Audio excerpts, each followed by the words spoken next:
Halos 400,000 pisong halaga ng hinihinalang shabu ang nasabat sa isang lalaki sa Barangay Ugong, Valenzuela. Itinanggi ng suspect na kanya ang nakuwang droga. May unang balita si Bea Pinlac.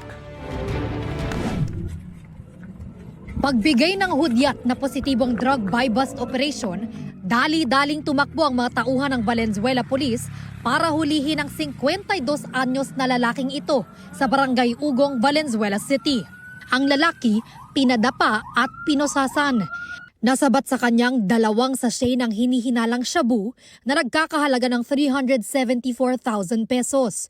Malaking tulak na po siya dito sa area ng Valenzuela sapagkat tumahawak po siya ng hindi bababa sa 50 grams na nagkakahalaga ng more or less nasa kalahating milyon na yung halaga nito. Ang ilang parokyano ng suspect, online daw bumibili sa kanya.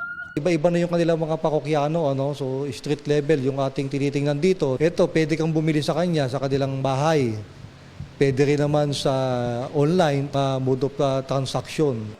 Ang suspect, napag-alaman na labas-masok sa kulungan ayon sa pulisya. 4 na beses na raw siyang nakulong dahil din sa iligal na droga. Ang matipid na pahayag ng suspect, Hindi po akin yun. Sa korte na lang po ako magsasalita.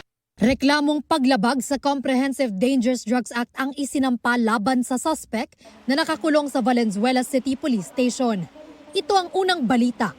Bea Pinlac para sa GMA Integrated News.